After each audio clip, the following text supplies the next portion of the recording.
Vale, bueno, pues antes de introducir a Alejandro, sí que quería rápidamente comentar en qué consiste nuestra asociación, Asociación para el Desarrollo de la Serranía Celtibérica. Yo creo que la mayoría ya lo conocéis, pero bueno, por si hubiera una persona que no lo conociera, pues sí que le invitaría a que viera nuestra página web. Bueno, a través del trabajo de Pilar, que está aquí con nosotros, pues un trabajo ejemplar, ¿no? Identificó 10 zonas compuestas por municipios, porque al hacer el análisis demográfico a través de los municipios, pues se resalta una realidad totalmente distinta a la que se ve a través de las provincias o las comunidades autónomas como unidades de referencia. Bueno, y se identifican 10 zonas poco pobladas, escasamente pobladas, 2 de ellas bajo el umbral de los 8 habitantes por kilómetro cuadrado. Entonces, bueno, podrían considerarse según la normativa de la Unión Europea, desiertos demográficos,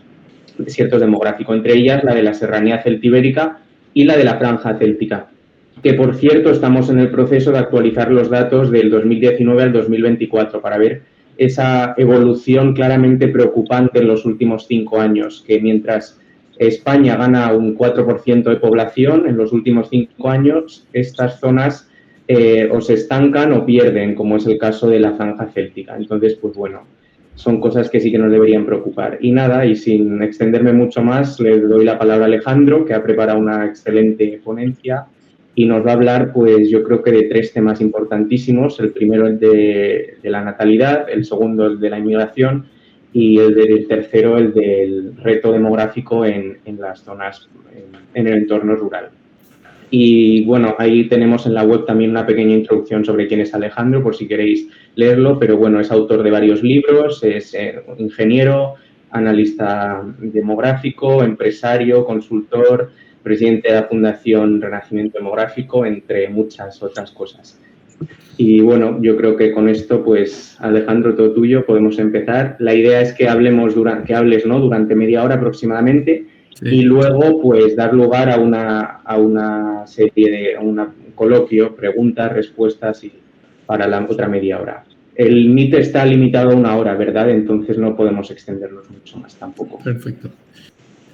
Pues si queréis empezamos. O sea, como cosas preliminares, a mí no me gusta la palabra reto, referido a estos problemas, porque me recuerda a los concursos de la televisión, ¿no? El reto de conseguir esto no es un reto en ese sentido, digamos, un poco frívolo, ¿no? Sino que estamos ante 2 grandes problemas y uno que es la parte de población rural. La población rural, para mi gusto, es el futuro que nos espera si no hay más natalidad y si no hubiese inmigración, que entonces en ese caso no hay despoblación, pero hay otra cosa, ¿no? Hay un cambio de sociedad y la inmigración depende de cómo se integre, pues puede ser maravillosa o puede destruir una sociedad. Hay los 2 extremos en la historia humana, ¿no?, de mezcla de poblaciones. Entonces, hablando de todas formas, volviendo a la terminología, al uso de retos, yo cuando empezó a salir esto que se hablaba de retos, y insisto, solo referidos a la parte rural por parte de los gobiernos, a mí me indignaba porque el reto de verdad que tenemos, el reto súper gordo como país, el reto en las zonas despobladas pues están mal y lo están sufriendo, pero son una pequeña minoría de la población española. Ahora, el problema de la natalidad afecta absolutamente a todos y, de hecho, si no hubiese todavía riqueza que se genera en las ciudades, en las zonas más urbanas con más productividad, porque hay más masa crítica económica, en las zonas rurales con poca población se viviría todavía peor, porque son, como es lógico, receptoras netas de recursos del resto de la sociedad y, aunque de forma insuficiente, van teniendo ventajas fiscales, dado que allí es más complicado producir, etcétera, ¿no? Entonces, yo he identificado 3 grandes retos, volviendo a la terminología que, insisto, no me gusta. Uno es baja natalidad, que tiene unas consecuencias. Las consecuencias que conlleva es de entrada envejecimiento social por falta de jóvenes, por falta de niños y jóvenes. Como además sigue creciendo la esperanza de vida, pues va habiendo una sociedad cada vez con más porcentaje de viejos y menos de jóvenes, ¿no? Esto evoluciona muy lentamente. El problema es que llevamos ya 40 años de baja natalidad, 40, 45 años. Entonces ya estamos en el problema y va peor, ¿no? Disminuyen los niños y jóvenes, luego disminuye la población en edad laboral y la total. Eso tiene problemas para la economía, para el consumo, para todo tipo de situaciones. El hecho de que la fuerza laboral, en ella predominen los de 50 para arriba en vez de los de 40 para abajo, también tiene consecuencias en la productividad muy negativas. Una cosa es que hay algunos senior que den experiencia y otra cosa es que empresas están llenas de seniors con experiencia y pocos con empuje vital, ¿no? Y con ambición ya por edad, ¿no? Hay un problema, se genera un problema de máxima soledad, eso se ve de forma exacerbada precisamente en la España despoblada, en la España rural despoblada, que para mí va mucho más allá, no es un problema económico, sino un problema sentimental, no solo de pan vive el hombre, ¿no? Dijo el fundador de nuestra civilización, uno de los grandes fundadores, Jesucristo. Bueno, pues es que es así, o sea, uno de los grandes problemas que no afecta por igual a todo el mundo, ¿no? Porque lo de las pensiones u otros problemas pueden ser generales, pero la soledad afecta sobre todo a quien no tiene niños, a quien no tiene, digamos, una pareja estable, a quien no tiene hermanos, a quien no tiene parientes, ¿no? La sociedad en el ámbito doméstico familiar, a quien vive solo, ¿no? Entonces, al cabo de un tiempo, cuando en España empieza a caer la natalidad, que es de una forma preocupante, que es a partir del año 77, en aquel momento nacía mucha más gente de la que moría, y eso es como una empresa que, si los nacimientos fuesen como los ingresos y las defunciones fuesen como los gastos, pues una empresa que ingresa mucho más de lo que gasta, gana dinero, ¿no? Gana dinero todos los años, y es una empresa que se enriquece, ¿no? Bueno, pues cuando empiezan a caer los nacimientos, pues es una empresa que empieza como a facturar menos, va descendiendo su beneficio, es decir, el saldo entre nacimientos y muertes, y hay un momento en que eso se agota completamente y empezamos a tener, que es la situación que estamos ahora, muchas más muertes que nacimientos, y entonces empieza la despoblación. La despoblación de personas del país, ¿no? Claro, si viene inmigración extranjera en masa, que es un fenómeno a priori inesperado, porque de hecho España fue un país durante siglos mucho más de emigrantes que de inmigrantes, ¿no? Pues eso respecto al número total de población, en las zonas donde llega la inmigración no se nota en los números totales. Otra cosa es que se note en el campo humano y que no seamos los seres humanos sustituibles, ¿no? Entonces, enlazo con el segundo reto, ¿no? Que es para mí la gestión de la inmigración extranjera. Ese sí que es un reto, un problema o algo importantísimo en el que nos jugamos enorme parte del futuro de esta sociedad, ¿no? Si lo hacemos bien, la inmigración extranjera bien integrada, pues son personas que quieren venir a trabajar, que tienen, digamos, pueden tener empuje y tal, o bien puede ser algo que destruye una sociedad, sobre todo cuando se les dan incentivos perversos, como pasa ahora con el estado de bienestar. El estado de bienestar que tenemos ahora crea una distorsión que no ha existido nunca con la inmigración, que es que atrae mucha más inmigración de la necesaria, porque emigrar siempre era, digamos, un deporte de riesgo, ¿no? O sea, uno emigraba porque estaba realmente fatal donde estaba, se estaba muriendo o había una guerra o lo que sea, o bien porque tenía una oportunidad enorme, en todo caso porque percibía un diferencial enorme entre donde podía irse y donde estaba. Pero era una cosa de riesgo, porque no tenía garantizado, salvo que fuese un contrato de trabajo estupendo y tal, no tenía garantizado lo que se iba a encontrar al otro lado. Bueno, de hecho sí, la inmigración española, por ejemplo, en los 60 y 70 sí iba con un contrato de trabajo, ¿no? Pero en general un deporte, digamos, era una actividad de riesgo, ¿no? Ahora ya no lo es porque, vamos, quitando las personas que van en pateras que puedan naufragar, que sí que es un riesgo grande, porque el que consigue llegar a España o a Europa en general sabe que tiene garantizada la vida.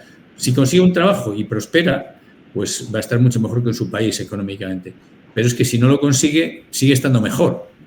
Y eso hace que España en concreto esté atrayendo mucha más inmigración de la que necesita.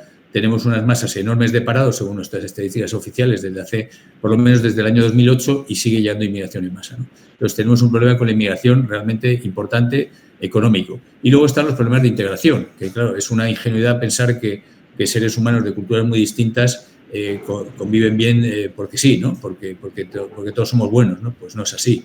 Realmente está habiendo unos choques de culturas. Se ve, no hay más que ir a ver a Francia, en Bélgica, lo que pasó el otro día en Salt, en Gerona, es una sociedad súper islamizada, lo cual no son fáciles las convivencias entre personas.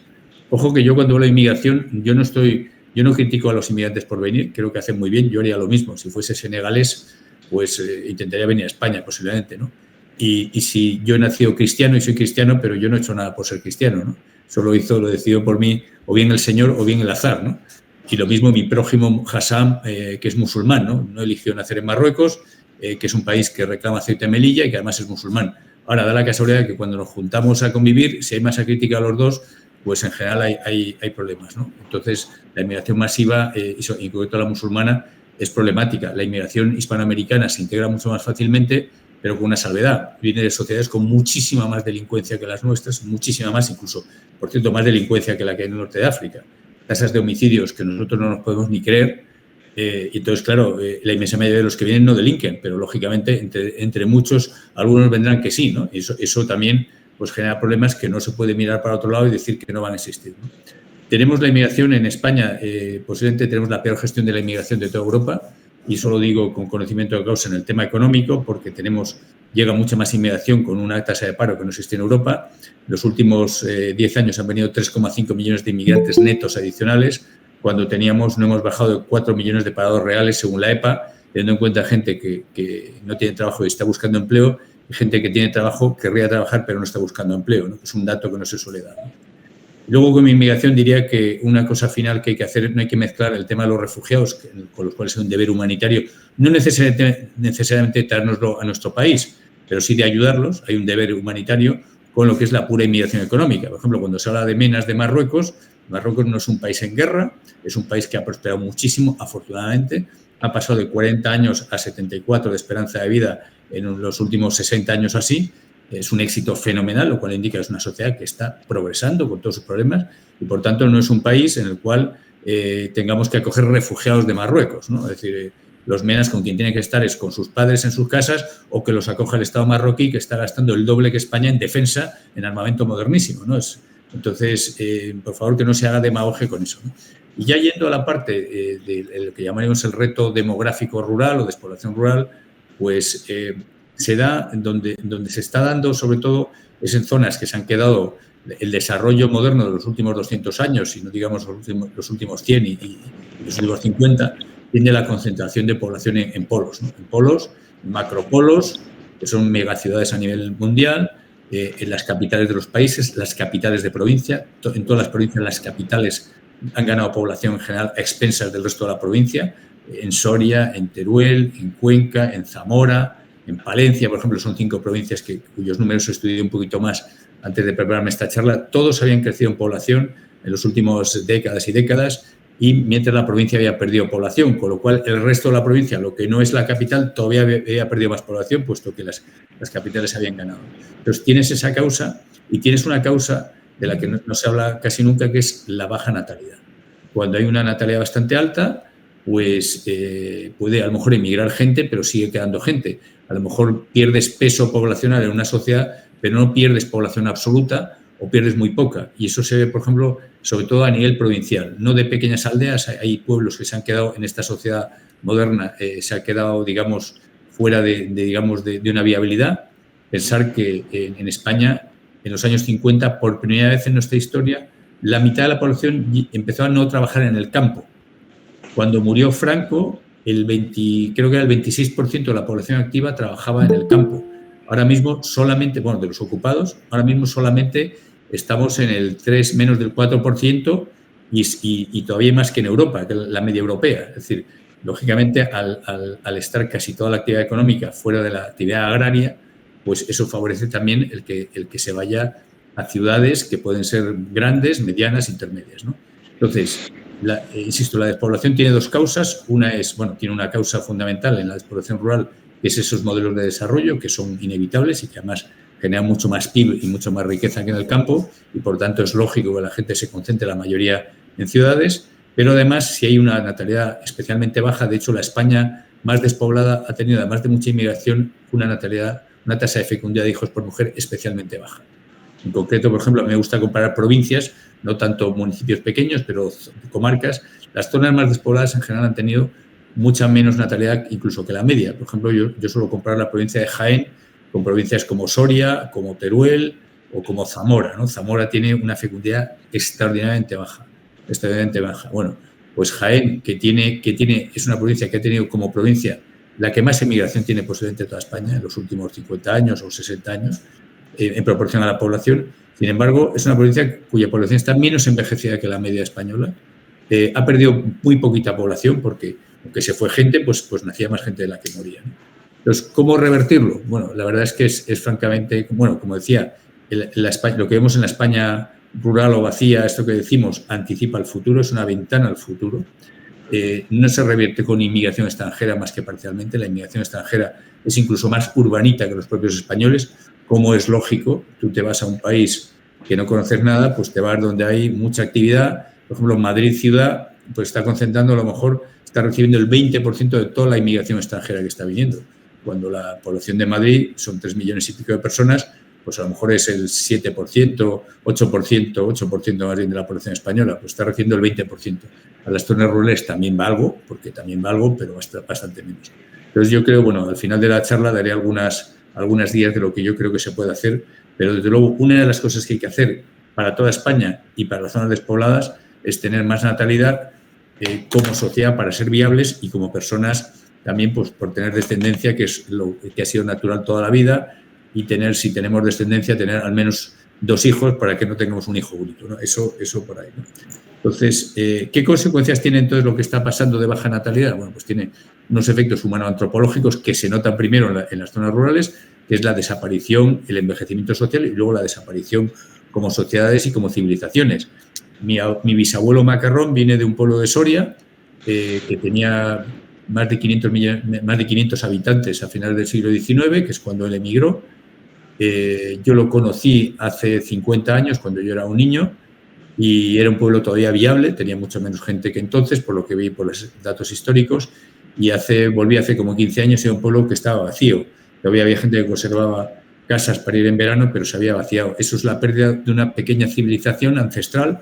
Son civilizaciones, microcivilizaciones que han durado siglos. Yo tuve una secretaria colombiana, yo trabajé 2 años en Estados Unidos y tuve una secretaria que se apellidaba Plata.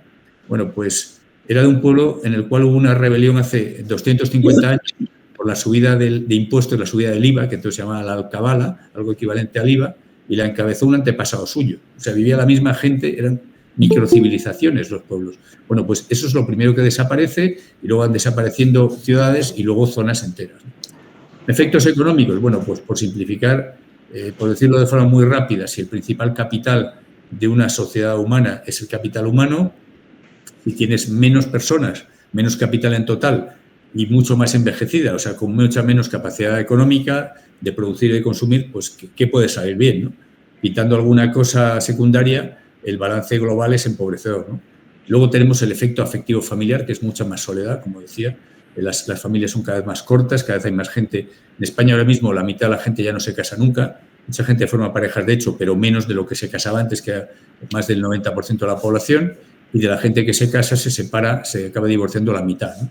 El divorcio tiene efectos en soledad y tiene efectos en natalidad, porque si la gente se divorcia antes de haber tenido el primer niño, ya no va a tener ninguno en una pareja, ¿no? Si tiene uno, pues no tendrá 2. Si tiene 2 y pensaban tener más, no los tendrán, ¿no? Y tenemos, como decía, hay un efecto de soledad y de vaciamiento de los hogares que es para mí incluso más grave en algunos aspectos que lo económico. En el plano político, bueno, pues vamos a sociedades que tienden a ser gerontocracias, gobiernos de los viejos, no en el sentido clásico griego de los pocos viejos sabios que había, ¿no? Sino de una masa de viejos. Todos seremos jubilados. A mí no me queda mucho tiempo para jubilarme, aunque voy a jubilarme más tarde de lo que me toca.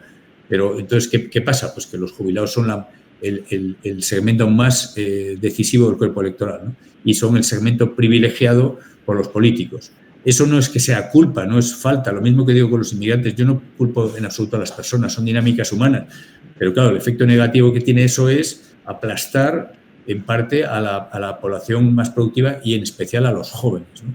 Los jóvenes tienen menos oportunidades, hay menos y tienen menos oportunidades porque tienen el Estado español es ahora mismo pesadísimo por un exceso de gasto público de despilfarro, pero también en parte por el que tiene mucho más población vieja a la que atender, muchos más jubilados, que han sido especialmente bien tratados en pensiones respecto a lo cotizado.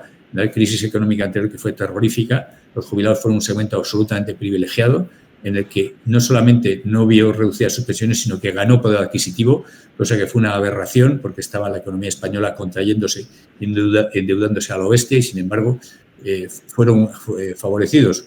¿Por qué? Pues porque, si decía Quevedo que poderoso caballero es don dinero, electoralmente poderoso caballero es el voto pensionero, ¿no?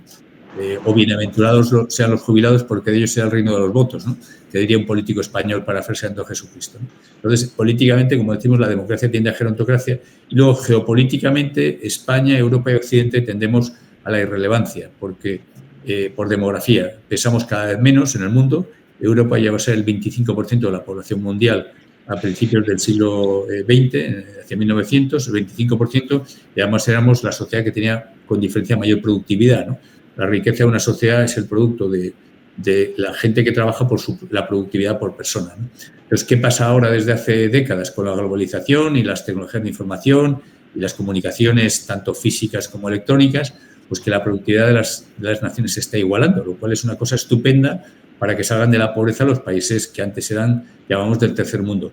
Pero tiene, para nosotros como occidentales, tiene el defecto de que nos vuelve mucho menos, el peso de Occidente en el mundo es mucho menos importante, lo cual no sería mayor problema si los valores de las otras sociedades fuesen democráticos, pero pensad, por ejemplo, en China, pues China no es un país democrático, ¿no? Es un país dictatorial que ha salido de la pobreza gracias a meter mucho capitalismo, una mezcla sui generis de comunismo y capitalismo, pero desde el punto de vista de valores no es un país democrático. Rusia no es un país democrático, la mayoría de África tampoco son países democráticos, los países árabes tampoco lo son.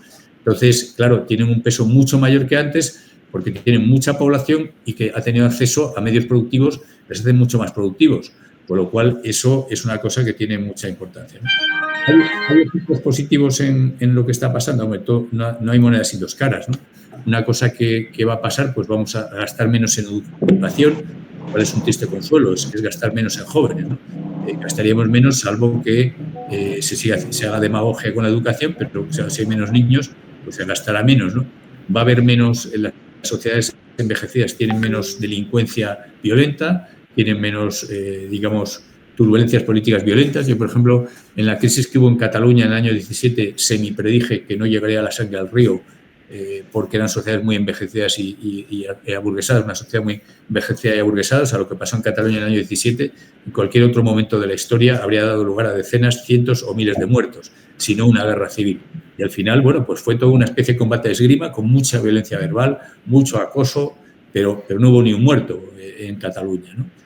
Cosa que, insisto, históricamente yo creo que tiene mucho que ver con el envejecimiento de la sociedad. Pensad que cuando tuvimos la gran tragedia española, cuando España tocó fondo y se partió en dos en el año 36, había por cada persona de 15 a 35 años, había otra persona mayor de 35 años, y ahora tenemos como 4 personas mayores de 35 años por cada persona de 15 a 35. O sea, hay muchísimos más viejos que generan un efecto moderador.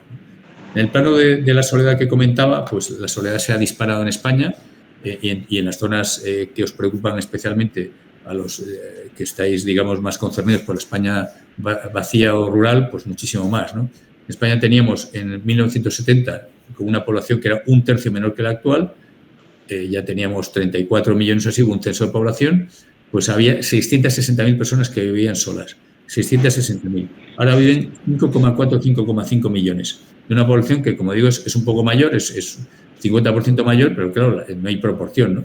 El porcentaje de españoles que vivían solos entonces era menos del 2% y ahora está en torno al 11-12%. Bueno, 11% de la población total, pero como ahora hay mucha población inmigrante, entre los inmigrantes y sus hijos, que esos no viven solos casi ninguno, o muchos menos, pues los españoles de pura cepa, digamos, de toda la vida estamos 12-13% viviendo solos comparados con menos del 2% entonces, ¿no? Y ese tipo de... La soledad es una cosa, pues, efectivamente, claro, muy mala, pero no solamente es mala, efectivamente. Los hogares menos poblados tienen más gasto por persona en comparación a los que tienen muchas personas en hogar, porque cuando hay muchas personas en un hogar se comparten gastos, ¿no?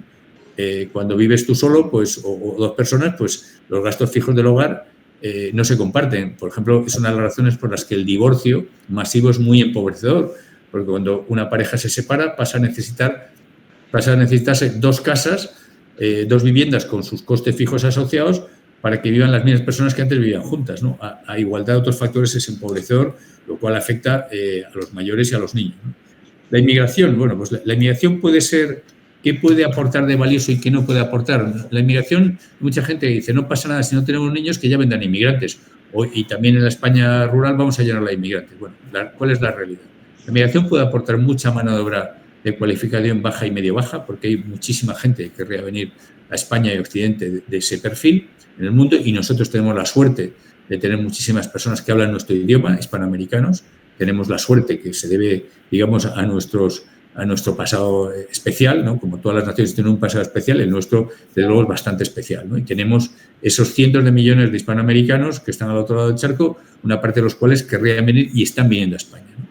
Entonces, eso te aporta mano de obra de cualificación baja, medio baja, media, pero muy poca mano de obra cualificada. y la mano de obra cualificada es muy necesaria, es la que más productividad tiene y la que genera muchos más impuestos, mucho más ingreso fiscal a los estados. Por un estado de bienestar, el estado de bienestar es una máquina de recaudar y de gastar. Si no hay gente no hay mucha productividad y mucha pujanza económica, el estado de bienestar es insostenible.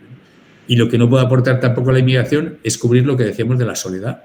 Yo, si no he tenido hijos, de mayor no puedo importar un inmigrante para que me dé el cariño de un hijo. Podré contratar a un cuidador o una cuidadora inmigrante, pero no puedo tener un hijo, no es lo mismo. Si no he tenido más que un hijo, no puedo importar un inmigrante para que sea su hermanito, ¿no? Hay muy pocas adopciones hoy día internacionales, ¿no? Entonces, no puede aportar ni mano de obra suficiente, ni, sobre todo en la parte de cualificación alta, ni puede aportar, digamos, se puede cubrir el desierto afectivo que crea la baja natalidad y la alta divorcialidad y la baja nupcialidad. Y tiene riesgos evidentes, tiene un riesgo de que venga demasiada, eso es el problema que tenemos en España, que además cuando hay crisis no se va y hace muy bien, se va muy poca.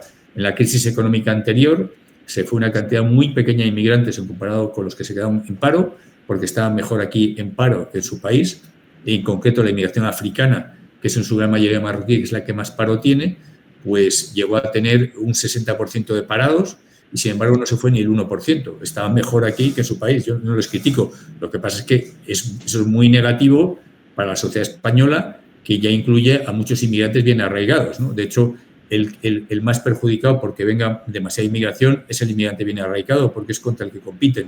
Yo creo que no compito laboralmente contra inmigrantes y posiblemente vosotros tampoco, los que estáis escuchando esto, pero el españolito de clase baja y media baja y el inmigrante compiten contra el nuevo inmigrante, ¿no? Entonces, si viene mucho más de lo que necesita el mercado laboral, eso es una cosa que perjudica a todos, ¿no? Hay un problema, un riesgo de integración clarísimo, y eso se ve por ahí fuera en Europa, todavía no se ve fuertemente en España, pero hay conatos, hay historias. Ha habido un 11M que fue un atentado, un macroatentado atribuido judicialmente a inmigrantes. Ha habido un macroatentado en Barcelona causado también por inmigrantes. Es decir, que eso no es algo baladí, eso no es una integración buena, ¿no? Evidentemente son muy pocos los que hacen eso, pero no son, de españoles son cero directamente, ¿no? Y luego tenemos otro riesgo de la inmigración, es que creer que con tener más inmigración ya no hacen falta más niños. Y si deja de venir, pues, y además no te cubre, ¿no? Bueno, vamos a pasar ya para terminar la parte propiamente rural, ¿no?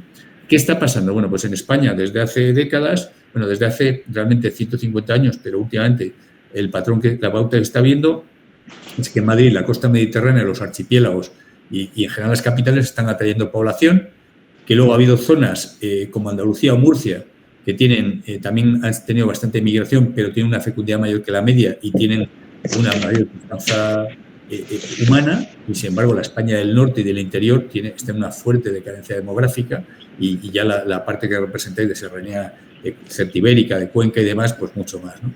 Tenemos esa pérdida de población que, como decía, tiene dos grandes causas, que son la baja natalidad y la emigración.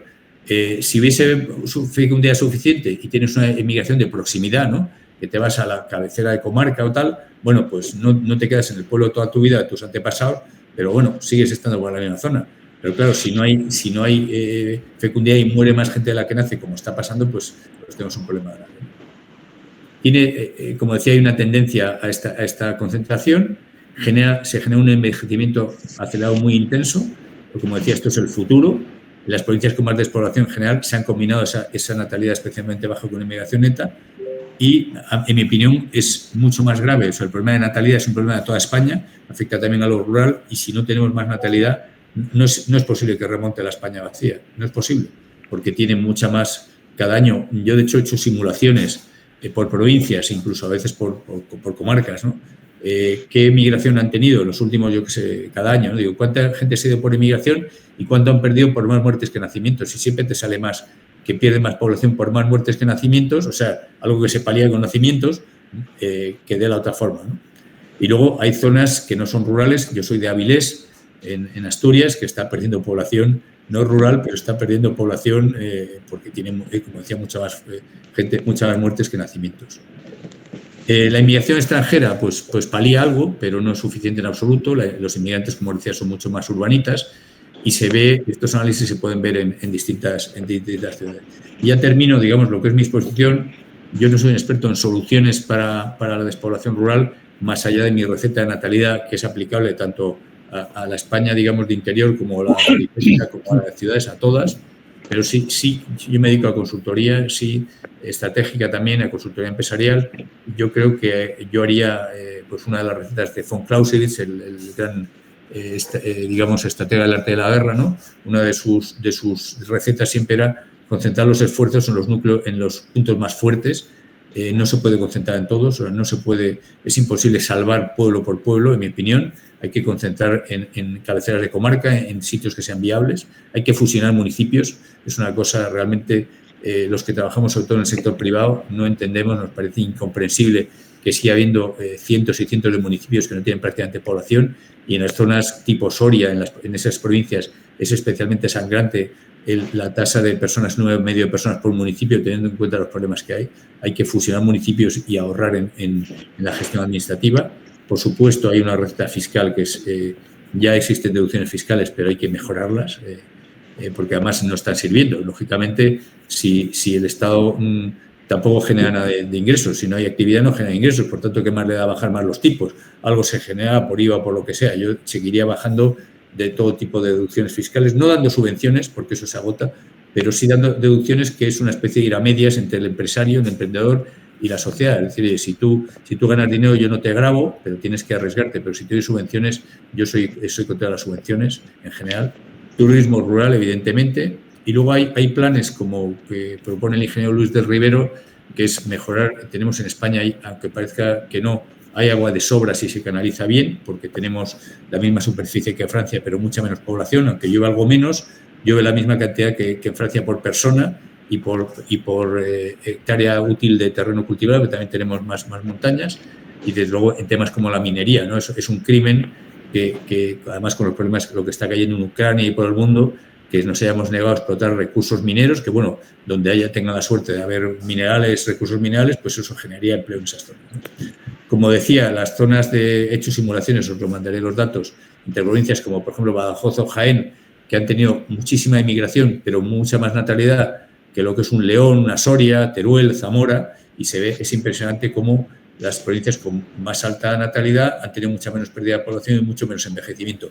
Y todas ellas, si hubiesen tenido más natalidad, Soria, Teruel, Zamora, Cuenca, incluso con las tasas de inmigración que han tenido, que son muy altas, como provincias, no es un análisis de pueblos, no habrían perdido población posiblemente, o poquísima, ¿no? Y ya como final, como mensajes finales, bueno, tenía datos un poco de lo que ha pasado en distintas provincias, ¿no? Comentaba cómo se han perdido por ejemplo, estudié los datos antes de venir aquí de Cuenca, Palencia, Soria, Teruel y Zamora, ¿no? Cómo han perdido desde el año 71, que hubo un censo, hasta ahora el año 24, todas esas provincias han perdido mucha población y todavía más población nacida en España. Si no llega a haber venido inmigración extranjera, habían perdido más. Sin embargo, sus capitales han ganado población todas, han ganado mucha población. Es decir, que en parte han servido de refugio, eso que decía de refugiarnos en los sitios viables. Las capitales, yo creo que habría que hacer un plan estratégico por provincias y por zonas, es decir, ¿qué es lo viable aquí? Pues habría que concentrar esfuerzos, digamos, en lo que sea público o incluso en las iniciativas privadas de traer patriotas del lugar. Hay un caso muy bonito que es el de Soria, Olveda, Emiliano Revilla, que fue un empresario muy importante, que fue secuestrado por la ETA, tuvo un secuestro terrible, pues esa era una especie de patriota de su zona y Olvega pues la desarrolló fuertemente, ¿no? Eso genera un polo de actividad, ¿no? Pero eso yo creo que es prácticamente imposible que se pueda salvar todas las zonas rurales, dadas las dinámicas que habría que centrarse en los sitios viables y desde luego en todos lados más natalidad. Y yo por mi parte ya termino y ya estoy a vuestra disposición para las preguntas que me queráis hacer, los comentarios. Se admiten críticas, solamente se admiten aplausos, no se admite ninguna crítica, y preguntas que sean fáciles, las difíciles no se admiten.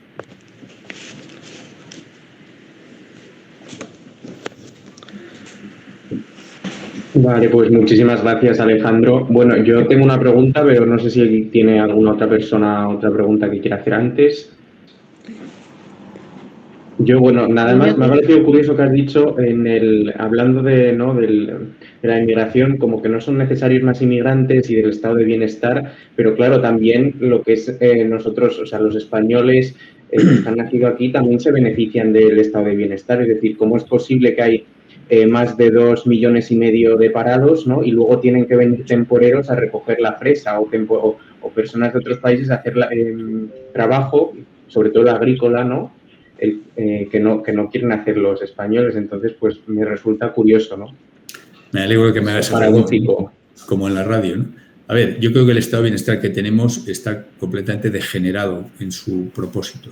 La idea del estado de bienestar es que nadie pase necesidad extrema, nadie por un golpe de mala suerte, y luego en las etapas de la vida en las que no te puedes valer por ti mismo, como es la vejez, ¿no? La vejez antes se hacían cargo las familias, bueno, pues el Estado nos proporciona unas pensiones, digamos, obligado a ahorrar, aunque no nos garantiza con lo condicional la seguridad social la pensión, pero es una especie de obligarte a ahorrar y es una especie de compromiso implícito, no tan fuerte como que el dinero fuese privado en un plan de pensión privado, pero bueno. Entonces, ¿cuál es el problema? Que el estado de bienestar se ha extendido de forma indefinida a la gente que no trabaja y que es sana.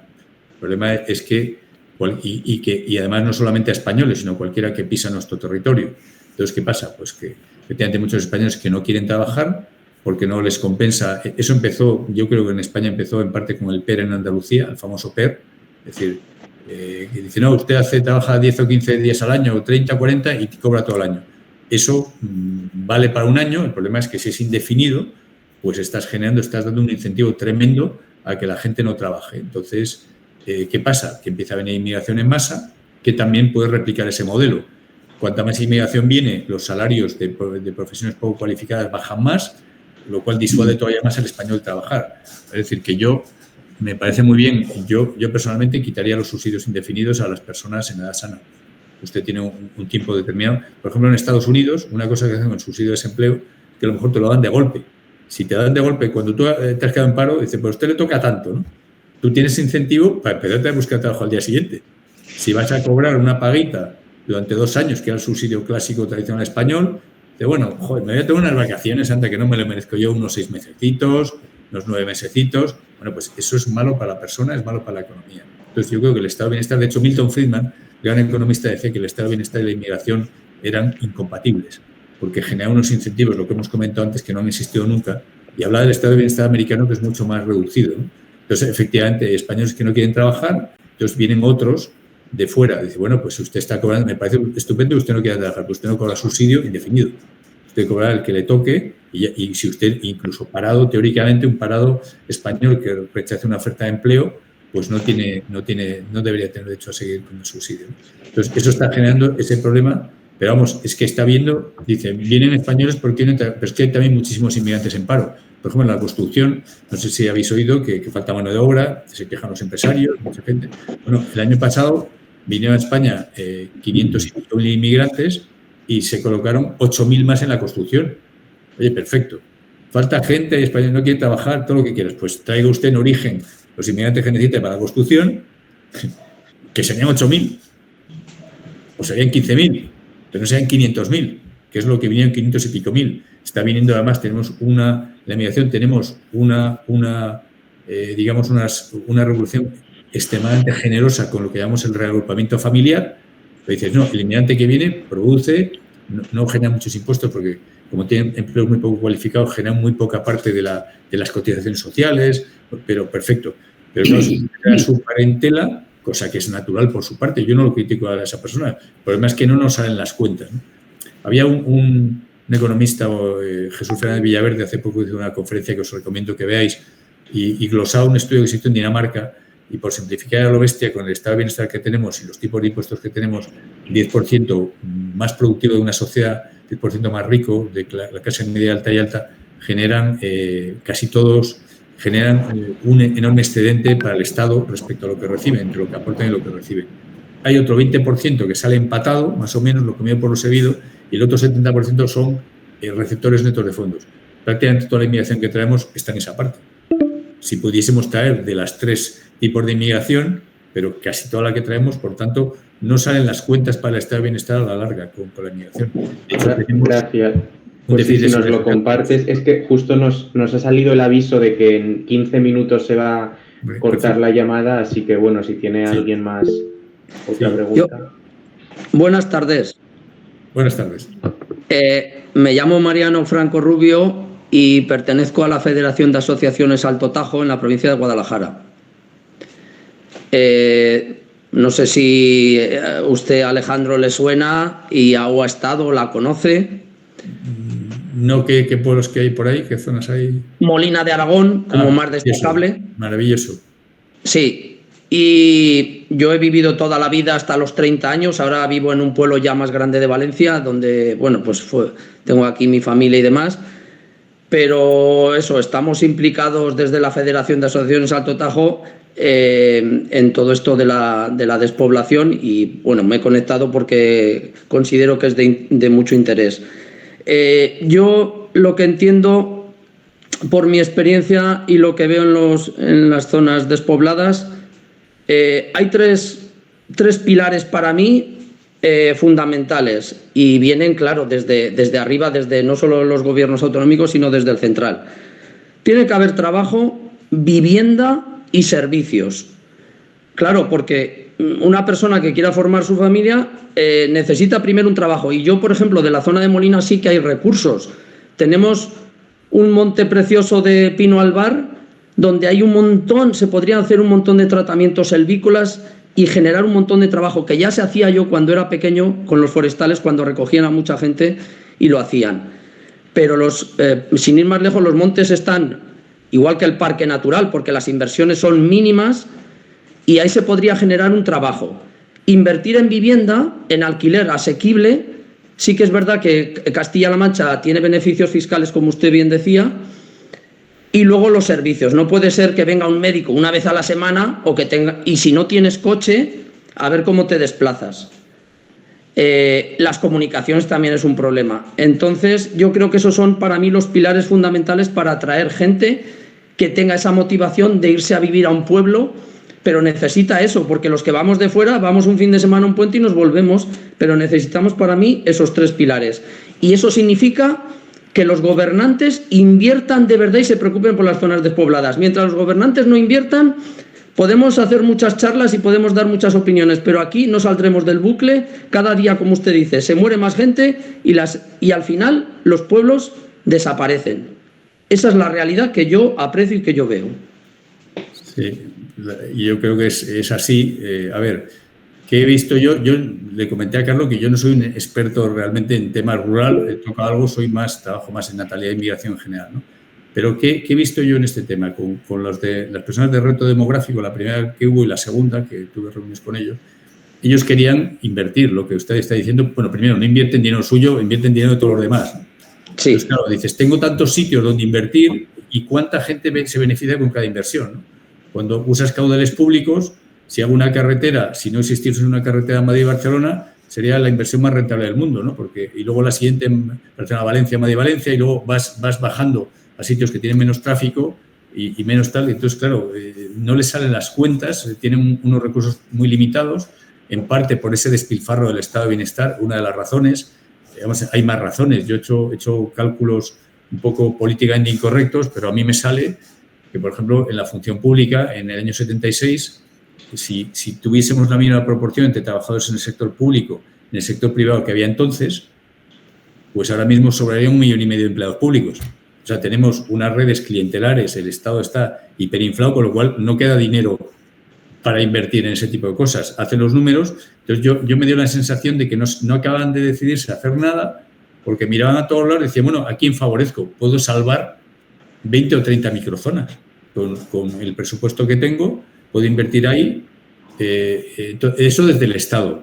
Luego está la sociedad civil, ¿no? Porque esa es la otra cosa, ¿no? Que en España yo creo que miramos demasiado al Estado, y la sociedad civil tiene capacidad. Hay ricos locales, hay gente que le gusta mucho su tierra, que es de ahí toda la vida, como dice este Emiliano Revilla, este señor. Dice, pues usted sea un patriota de su tierra, haga algo ahí en su tierra, que es lo que estamos diciendo, ese tipo de ese empujón para explotar ese monte Molina o lo que sea. O sea, es muy triste, o sea, porque lo que estamos diciendo es que todos los españoles financien que en Molina se haga no sé qué, en vez de que haya algunos ricos de allí, que ahora viven algunos en Madrid, otros en Guadalajara o donde sea, y dice, oye, pues vamos a ver si hacemos un fondo de inversión. Creo yo que hay que preocuparse en cada sitio de lo suyo, pero si no, realmente yo creo que no invierten porque no les salen las cuentas, porque les cuesta mucho. Ha habido un movimiento, también depende de la política. Una cosa que no comenté en mi charla es los movimientos políticos de la España vacía, yo creo que tocaron su máximo con las elecciones en Castilla y León, donde en 3 provincias consiguieron diputados, ¿no? Los de, bueno, o provincialistas, los de en León, en Soria, y en Soria de hecho fueron fortísimos, y en Ávila, ¿no? Entonces, eso que parecía que era una jugada estupenda, al final, tanto al PP como al PSOE, yo creo que les dio miedo que les comía la tostada, porque empezó con Teruel, ¿no? Recordamos a Teruel Existe, ¿no? Que es un partido que consigue un resultado que es incluso decisivo en el Congreso, ¿no? Entonces, eso se está vaciando. Yo creo que ese impulso político que había a favor de la España rural, que era por razones también políticas, de política, no sé si sucia, pero política rastrera, ahora yo lo veo un poco como de capa caída. No sé qué opináis vosotros o ustedes, ¿no? Pero volviendo a lo que decía, justo nos quedan, perdona por interrumpirte, Alejandro, pero nos quedan 9 minutos, entonces si queremos unir las preguntas de Pilar y de Gonzalo.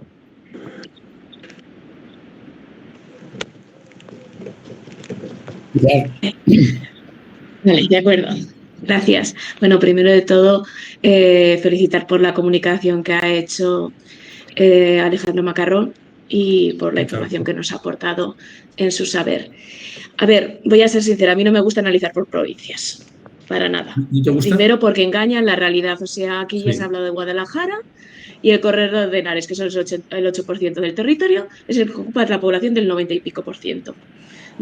Por lo cual, cualquier análisis que se haga por provincias, esa provincia desaparece completamente, porque encima va mucho mejor económicamente, a nivel poblacional, etcétera. Pues eso es lo primero. Yo siempre digo, cualquier problema, lo primero es analizarlo y delimitarlo. Si tú no delimitas un problema o una característica que tú quieras identificar y corregir o ver qué se puede hacer, mal vas. Cualquier médico lo primero que hace es ver dónde tienes el problema. Si no, no sabes cómo hacerlo. El problema de las poblaciones es un problema que se ha dado durante muchísimo tiempo. Entonces, obviamente, con una normativa de 1 año o 2 no se va a corregir porque es imposible. Es más fácil destruir que construir, siempre ha sido así. ¿Qué veo yo siempre en las zonas rurales? Las veo ricas. Yo siempre digo que son un diamante en bruto, es donde están los recursos. Claro, que se explotan, pero luego se trabajan en las ciudades. Yo siempre digo, Teruel, por ejemplo, que yo soy de Teruel. La arcilla, Teruel siempre ha sido una zona de cerámicas, completamente. Una arcilla buenísima para cualquier tema de ese sentido. Se explota, obviamente, en la Comunidad Valenciana. Aquí vienen, nos cogen las arcillas, no se genera ni un trabajo y se explota donde hay la población, donde está la población. Entonces, ¿qué pasa con el mundo rural? Que podemos tener las minas que queramos, pero de nada sirve si vienen, te cogen el mineral y se lo llevan a otra zona, a veces incluso a otro país, donde se generan los trabajos importantes, se genera la investigación y se generan los puestos de la gente que se asienta. Y la gente que tiene trabajo y está estable es la que tiene niños, porque es lo que pasa en España. Tú puedes querer tener hijos, pero si te estabilizas con 40 años, pues las posibilidades son limitadas. Entonces, obviamente dices, oye, sí, queremos explotar nuestros recursos, pero lo que queremos es que se explote en nuestro territorio, no que se cojan y se lleven a otro lado. Entonces, ¿qué pasa? Hay muchas posibilidades, hay muchas opciones, pero hay que generar estrategias adecuadas. Entonces, hasta ahora se ha abandonado el mundo rural, se ha abandonado. O sea, no es casualidad que esté así. Es cierto que hay una tendencia, y nadie lo va a negar, de que la población vaya a las ciudades porque tiene más posibilidades, no es lo mismo un negocio en Madrid que un negocio en un pueblecito, etcétera. Eso es una realidad. Pero la posición en la que estamos en España, que es lo que a mí me sorprendió, analizando el sur de Europa, que puede ser con los cuales tenemos más relación, es exagerada. Brillamos como un farolillo rojo. Ellos tendrán despoblación, sí, pero lo que nosotros tenemos el doble o el triple que ellos muchas veces. Entonces, esto es por la política que se siguió en España, ¿vale? Se siguió, hubo no voy a extenderme, una modernización muy rápida que hizo que la gente ya no usara mulas, sino que usara tractores muy rápido, por lo cual aumentó el campo que se necesitaba, etcétera. Muchos jornaleros se quedaron sin trabajo, fueron a las ciudades, se usó el dinero del mundo rural para las ciudades, para desarrollarlas, ya está. No voy a entrar en detalles. La cuestión es qué podemos hacer para mejorar la situación en la que estamos. Obviamente no es cuestión de, ahí voy a meter dinerito en una zona y voy a mejorarla. No, son estrategias generales. Si no generas estrategias generales, atractivo el mundo rural, estabilización de la gente para que esas jóvenes puedan tener un trabajo, vivir juntos y tener hijos, obviamente esta zona no se va a desarrollar. trabajo cualificado en estos territorios. No es que coge los minerales, que los explote y se los lleve a otro lado. No, genera la empresa allí. Genera la empresa que va a generar los productos allí de los minerales que estás utilizando y que estás sacando. Ahí entonces cambiarían las cosas. Totalmente de acuerdo. Podría hablar mucho más, pero queda poco nos tiempo. Nos quedan 5 minutillos, entonces si quiere hablar Gonzalo y luego ya Alejandro cierra. Hijos tampoco tenemos en las ciudades. Es decir, no es, aunque es lógicamente es mucho más fácil pensar que no tenemos niños por los problemas, realmente los españoles tenían más hijos en plena guerra civil que ahora. Es decir, que hay un cambio de valores. Lógicamente, si encima hay problemas económicos, eso te puede dificultar un poco más, pero no mucho más. O sea, no hay diferencia de fecundidad entre las ciudades más ricas de España y las más pobres. No existe, es impresionante cómo la renta no influye apenas. De hecho, los españoles que tienen, bueno, los habitantes de España que tienen más hijos son los más pobres, que son los musulmanes. Yo digo que deben ser de una estirpe superior, porque tienen como el doble o el triple hijos que los demás y tienen las mismas reglas de juego. No es que esta bienestar les favorezca a ellos porque sean musulmanes, se buscan la vida, etcétera. Pero bueno, es verdad todo lo que dices, lo que pasa es que yo creo que no podemos dar, o sea, las realidades son las que son, como digo, no hay masa crítica donde no hay casi gente, donde hay que llevar una infraestructura que cuesta muchísimo. O sea, yo creo que hay que hacer, como tú dices, un plan estratégico global, pero sobre todo local. O sea, la gente que realmente le preocupe su comarca y tal, pues tiene que ponerse las pilas y ver cómo atrae turismo rural, lo que sea, teletrabajo, cosas, porque si no salen los números, o sea, cuando algo pasa puntualmente, pues es un problema que se puede solucionar. Cuando es sistemático, que nadie invierte en X zonas, por algo será. Si es así, habrá que repensar qué se puede hacer, o a lo mejor no se puede hacer nada fuerte, como digo. Por eso yo, así a ojo me suena, yo concentraría los esfuerzos en cabeceras que sean más o menos viables, porque es donde va a querer vivir la gente. Y luego sí, qué riquezas tenemos potenciales, intentar venderlas por ahí. Pero si no hay capitales que inviertan, pues no se van a desarrollar. ¿Por qué se relleva todo fuera? Pues porque la economía pues es así. Es decir, oye, la economía privada consiste en que alguien se juega su dinero y hace sus cálculos. Y por eso hace las cadenas. Sí. Seguramente soy un caso único. Yo soy de Monteagudo de las Vicarías, provincia de Soria. Nací aquí hace 64 años, me fui a estudiar, vine con la pandemia, creé una empresa de ingeniería de automoción, me la compré una multinacional y me vine aquí con la pandemia. Y he montado un restaurante que les invito a venir, no estoy haciendo propaganda de él, no gano un duro, tampoco pierdo. Es un restaurante donde damos comida marroquí, hay una integración de gente marroquí que vive aquí, está cocinando allí, también damos comida judía y comida también castellana. También reparto el pan a los pueblos donde no van allí, con una furgoneta eléctrica. Es una iniciativa totalmente privada, donde no ganamos dinero, pero les voy a decir lo que comentaba Mariano Franco. Aquí tenemos 3 problemas, esto es muy complicado de hablar, pero tenemos 3 problemas fundamentales. La comunicación, internet, la vivienda y la sanidad. Yo tengo que ir todos los viernes a por una chica a Calatayud para que venga aquí a trabajar de camarera, todos los viernes, y llevarla los domingos. No hay vivienda para los camareros, no hay sanidad. La gente mayor se va donde sus hijos, donde están cerca de los médicos. Ese es uno de los problemas muy graves que tenemos dentro de la población rural, de la zona rural, muy grave. No quiere venir gente aquí porque no hay servicios mínimos esenciales. Yo les invito a que vengan aquí a ver este proyecto, por cierto, en uno de los pueblos más bonitos de España, Monteagudo de las Vicarías. Esta Semana Santa, aquí hemos llegado a dar 105 comidas muchos días. Ahora justo se nos va a cortar en menos de un minuto, así que lo siento por esta limitación. Don Gonzalo. Sí.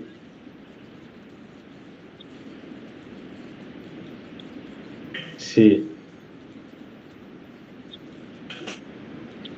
Yo le aplaudo por lo que ha hecho, pero usted mismo, volvemos a lo de siempre. ¿Por qué no hay servicios? Porque hay poca gente.